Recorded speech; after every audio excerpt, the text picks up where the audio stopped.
জানিয়েছে দেশটি। গাজায় ইন্দোনেশীয় একটি হাসপাতালে ইসরায়েলি সেনাদের প্রচণ্ড গোলাগুলির খবর পরেই এই হামলার ঘটনা ঘটল। গাজার স্বাস্থ্য কর্মকর্তা বলেছেন, বেত লাহিয়াতে যোগাযোগ ব্যবস্থা ও ইন্টারনেট সেবা বিঘ্নিত হওয়ায় উদ্ধার কাজ ব্যাহত হচ্ছে। হামাস নিয়ন্ত্রিত সরকারি গণমাধ্যম কার্যালয় থেকে বলা হয়েছে, জনবসতিপূর্ণ আবাসিক এলাকা ওই বোমা হামলা ঘটনা ঘটেছে। গাজার বেসামরিক প্রতিরক্ষা সংস্থা এই হামলায় ৭৩ জন নিহত হওয়ার খবর জানিয়েছে। তবে বিবিসি হতাহতের সংখ্যা যাচাই করতে পারেনি। ফিলিস্তিনি সংবাদ সংস্থা ওয়াফা বলেছে, হামলায় আবাসিক একটি এলাকা পুরোপুরি ধ্বংস হয়েছে। ইসরায়েলি প্রতিরক্ষা বাহিনী বিবিসিকে বলেছে, তাদের হামাসের সন্ত্রাসী লক্ষ্যবস্তুতে হামলা চালিয়েছে। বেসামরিক লোকদের সম্ভাব্য ক্ষতি এড়াতে সব চেষ্টা চালিয়ে যাচ্ছে। গত শুক্রবার রাতে ইসরায়েলি বাহিনী ঘনবসতিপূর্ণ জাবালিয়ায় বোমা হামলা চালায়। সেখানে শরণার্থী শিবিরও রয়েছে। হামলায় কমপক্ষে ৩৩ জন নিহত হন। এদিকে শনিবার লেবাননের রাজধানী বৈরুতে কমপক্ষে ১২টি বিমান হামলা চালিয়েছে ইসরায়েল। এই হামলায় ক্ষয়ক্ষতি ও হতাহতের সংখ্যা এখনো জানা যায়নি। হামলায় সেখানে কমপক্ষে একটি বহুতল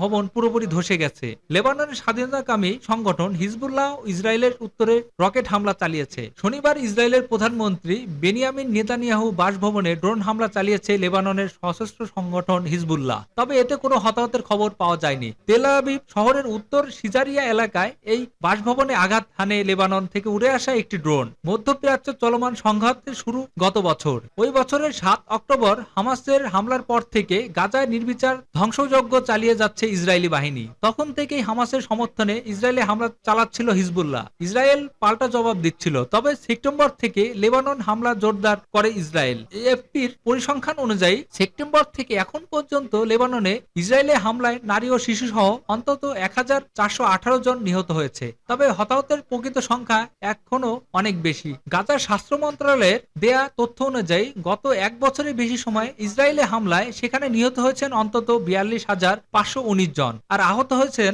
অন্তত ৯৯,৬৩৭ জন। গত এক বছরের সংঘাতে গাজায় ১৪,১০০ শিশুর মৃত্যু হয়েছে বলে জানিয়েছে জাতিসংঘের শিশু বিষয়ক সংস্থা ইউনিসেফ। সংস্থাটির মুখপাত্র জেমস এল্ডার বলেন, ১০ লাখ শিশুর জন্য উপত্যকাটি এখন পৃথিবীর বুকে নরকে পরিণত হয়েছে। খ্যাপাটে হয় সি আমাকে সম্মান করে, বলছে ট্রাম্প। ডোনাল্ড ট্রাম্প বলেছেন, আবার মার্কিন প্রেসিডেন্ট নির্বাচিত হলে চীনের প্রেসিডেন্ট শি জিনপিং তাকে উস্কানোর চেষ্টা করবেন না, কারণ শি জানেন তিনি একজন খ্যাপাটে ব্যক্তি। ওয়াল স্ট্রিট জার্নালের সাম্প্রতিক পর্ষদের সঙ্গে আলাপকালে ট্রাম্প এ কথা বলেছেন। সাবেক এই মার্কিন প্রেসিডেন্ট বলেছেন, আগামী মাসের নির্বাচনে আমি যদি প্রেসিডেন্ট নির্বাচিত হই এবং চীন তাইওয়ানের অবরুদ্ধ করার চেষ্টা করে, তাহলে আমি বেইজিং এর উপর শুল্ক আরোপ করব। চীনের প্রেসিডেন্টের উদ্দেশ্যে ট্রাম্প বলেন, আপনি যদি তাইওয়ানে যান তাহলে আমি আপনাদের ক্ষেত্রে ১৫০ থেকে ২০০% কর আরোপ করব। রিপাবলিকান পার্টির এই প্রেসিডেন্ট প্রার্থীর মতে, তিনি আবার প্রেসিডেন্ট নির্বাচিত হলে আমেরিকার প্রতিপক্ষরা যুক্তরাষ্ট্রের স্বার্থের বিরুদ্ধে কিছু করার সাহস করবে না,